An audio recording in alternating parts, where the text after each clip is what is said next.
இன்றைக்கி வீடியோவில் என்ன பார்க்க போகிறோன்னா, லெமன் வந்து நம்ம வாங்கி வச்சா வெயில் காலத்தில் சீக்கிரமாக வீணாக போயிடும். அதை இது மாதிரி ஸ்டோர் பண்ணி வச்சுக்கோங்க. வீடியோவை ஸ்கிப் பண்ணால் பாருங்கள், ரொம்ப யூஸ்ஃபுல்லாக இருக்கும்.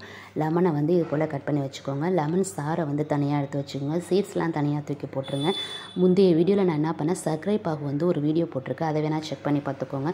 இப்போ சர்க்கரை பாகு, லெமன் ஜூஸு, புதினா இருக்குது பார்த்திங்களா, அதையும் கழுவி வச்சுக்கோங்க. இப்போ ஃப்ரிட்ஜு ட்ரே எடுத்து அதில் வந்து சர்க்கரை பாகு அரைது, லெமன் ஜூஸ் ஒரு அரைது, ஒவ்வொரு இதுலேயும் புதினாவும் வச்சுக்கோங்க. வச்சுட்டு ஃப்ரிட்ஜில் ஸ்டோர் பண்ணி வச்சுக்கோங்க. ஒரு நாள் நைட்டுக்கு அப்புறம் இந்த லெமன்லாம் என்ன ஆகிடும், க்யூபாக மாறிடுமா. இதுக்கு வந்து நான் வந்து கம்ப்யூட்டர் லெமன் ஜூஸ்னு பேர் வச்சுருக்கேன். ஏன்னு கேட்டிங்கன்னா, கம்ப்யூட்டர் சாம்பிராணி எப்படி உடனே நம்ம இன்ஸ்டண்ட்டாக பற்ற வச்சுன்னா புகை வந்துடுது.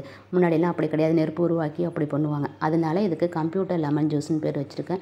பாருங்கள் எப்படி அழகாக லெமன் ஜூஸ்லாம் க்யூபாக மாறிட்டு, நீங்கள் எப்போ வெளில போய்ட்டு வந்தாலும் டக்குன்னு ஒரு கிளாஸில் உப்பு கொஞ்சம் போட்டுட்டு தேவையான அளவு சர்க்கரை போட்டுக்கோங்க.